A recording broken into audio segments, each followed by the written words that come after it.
Facebook follower Shri Pradeep ji Tiwari लिखते हैं कि सर चेक बाउंसिंग के केस में 9 साल से गिरफ्तारी वारंट चल रहा है, व्यक्ति गिरफ्तार नहीं हो रहा है, कार्रवाई आगे नहीं बढ़ रही है। तो ऐसी अवस्था में आप कोर्ट से रिक्वेस्ट कर सकते हैं कि उस व्यक्ति को मफरूर घोषित किया जाए और उसके खिलाफ स्थायी वारंट जारी किया जाए। ऐसी अवस्था में जब किसी व्यक्ति को मफरूर घोषित किया जाएगा और उसका स्थायी वारंट जारी किया जाएगा, ऐसी अवस्था में पुलिस त्वरित रूप से उस व्यक्ति की तलाश करेगी, उसकी गिरफ्तारी करेगी और उसे कोर्ट के सामने पेश करेगी। किसी भी पुलिस थाने के अंदर स्थायी वारंटियों का एक रिकॉर्ड तैयार होता है और कोई भी पुलिस थाना ये नहीं चाहता है कि उनके पुलिस थाने में स्थायी वारंटियों की संख्या अधिक हो, क्योंकि उससे पुलिस थाने की रैंक गिरती है। तो ऐसी अवस्था में आप ये स्टेप उठा सकते हैं। हमारे एक फेसबुक फॉलोअर जयप्रकाश जी पूछते हैं कि सर हस्बैंड ने लोन लिया तो क्या उस लोन को चुकाने के लिए पत्नी उत्तरदायी है?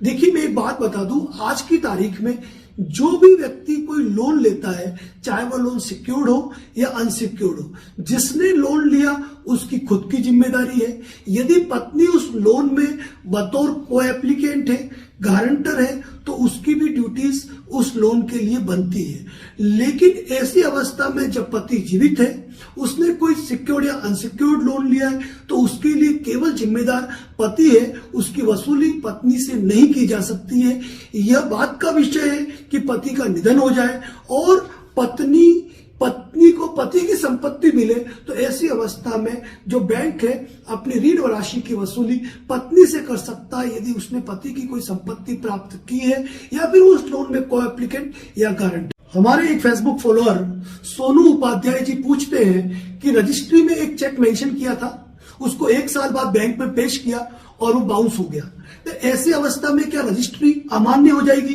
देखिए, सबसे पहली गलती तो आपने की है कि आपने रजिस्ट्री करवा दी और 1 साल बाद का चेक लिया और वो रजिस्ट्री में मेंशन है,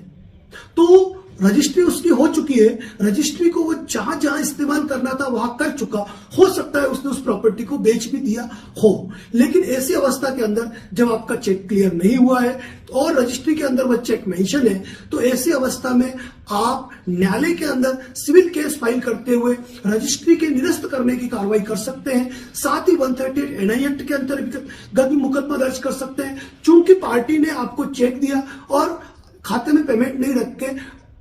उस चेक को बाउंस करा दिया, तो उसके लिए आप धारा 420 के अंतर्गत पुलिस में मुकदमा भी दर्ज करवा सकते हैं। लेकिन इस तरह की गलती आपको IT एसोसिएशन मुजफ्फरनगर, हमारे फेसबुक फॉलोअर ने एक सवाल किया कि सर एक फर्म ने चेक दिया और कंडीशन ये है कि अब दोनों फर्म बंद हो चुकी है, तो क्या ऐसी अवस्था में चेक बाउंस का केस चलेगा? जी हां, बिल्कुल चलेगा, क्योंकि दोनों ही फर्म के बीच में कोई लेन देन था और उस लेन देन को पूरा करने के लिए चेक दिया, और किसी कारण से भले ही दोनों फर्म बंद हो चुकी है, लेकिन आज की तारीख में लायबिलिटीज जो है वह पेंडिंग चल रही है। और यदि विधिक दायित्व के पेटे अगर किसी फर्म ने चेक दिया है, भले ही वो चेक फर्म बंद हो चुकी है और दूसरी फर्म भी बंद हो गई है, लेकिन उसका बैंक अकाउंट अस्तित्व में है, तो वह चेक को डालकर चेक अनादरण करा के बाकायदा उसके ऊपर 138 NI एक्ट की कार्रवाई की जा सकती है। लेकिन यह भी सुन लीजिए कि कुछ मामलों में यह विस्तृत चर्चा का विषय है जो ऑन टेबल आपको एडवोकेट से करनी चाहिए। फेसबुक फॉलोअर राजकुमार जी निहालिया पूछते हैं कि सर मेरे 3 संतान हैं और मैं सरकारी नौकरी का लाभ प्राप्त करना चाहता हूं। मैंने एक संतान का गोदनामा कर दिया, तो क्या मुझे कोई दिक्कत आएगी? देखिए, गोदनामा कोई उचित विकल्प नहीं है, ना कानून में इस चीज का प्रावधान दिया गया है कि किसी एक संतान को गोदनामा कर दिए जाने से वह आपके संतानों के रिकॉर्ड में रहेगी या नहीं रहेगी, इस पर कोई स्पष्ट प्रावधान नहीं है। लेकिन अक्सर जो ये लोग सोचते हैं कि 3 संतान या 3 से अधिक संतान है, तो बाकी की संतानों का गोदनामा करके हम इस मैटर में क्लियरली आगे कोई भी एफिडेविट दे सकते हैं या फिर हमको सरकारी नौकरी का लाभ वगैरह जो भी हमको बेनिफिट मिलना है वो मिलेगा। तो ये केवल मन की भ्रांति है, ऐसा कुछ नहीं है। इसके लिए प्रत्येक राज्य के सर्विस रूल बुक बनी हुई है, आपको अपनी service rule book and regulation जो प्रत्येक स्टेट का है आपको उसको फॉलो करना पड़ेगा। लेकिन यह कदापि न सोचे कि तीसरी संतान का गोदनामा करने से आप किसी सर्विस रूल बुक के नियमों को धक्का बता सकते हैं। यह केवल आपके मन का वहम है और कुछ भी नहीं। हमारे एक फेसबुक फॉलोअर एस के ढाका जी पूछते हैं कि सर चेक बाउंस के केस में यदि राजीनामा हो जाए तो क्या सरकारी नौकरी प्राप्त की जा सकती है? देखिए, मैं आपको बता दूं, चेक बाउंस केस का सरकारी नौकरी पर आपके कोई असर नहीं आएगा। ये बात अलग है कि जिस व्यक्ति के ऊपर चेक बाउंस का केस हुआ और उस केस के होने के बाद यदि उसको सजा होती है और उस सजा के चलते वह 24 घंटे या उससे अधिक यदि वह जेसी में रहता है, जेल कस्टडी में रहता है, तो ऐसी अवस्था में उसकी जो रिपोर्ट होगी, पुलिस वेरिफिकेशन रिपोर्ट, वो बनती है और उसके केस, उसकी सरकारी नौकरी पर इफेक्ट आ सकता है। लेकिन चूंकि दोनों पक्षकारों के बीच राजीनामा हो गया, दोनों पक्षकारों के राजीनामा होने के बाद केस डिस्पोजल हो गया और व्यक्ति ने जेल का सफर नहीं किया है, 24 घंटे से अधिक का समय उसने पुलिस कस्टडी या जेल कस्टडी में नहीं बिताया है, तो इस केस का उसके सरकारी नौकरी पर कोई असर नहीं पड़ेगा, कोई उसकी नेगेटिव रिपोर्ट पुलिस वेरिफिकेशन में नहीं होगी। हमारे एक फेसबुक फॉलोअर सूरज जी मिश्रा लिखते हैं कि पिताजी ने पर्सनल लोन लिया और उनका निधन हो गया, बैंक वाले हमें परेशान कर रहे हैं, तो क्या ऐसी अवस्था में बैंक वाले हमसे उस राशि की वसूली कर सकते हैं? सबसे पहले तो आपको यह जानना जरूरी है कि यदि आपके पिताजी को बैंक ने पर्सनल लोन दिया है तो उस लोन का इंश्योरेंस किया होगा। ऐसी अवस्था में बैंक इंश्योरेंस कंपनी से उस पैसे की वसूली कर सकती है।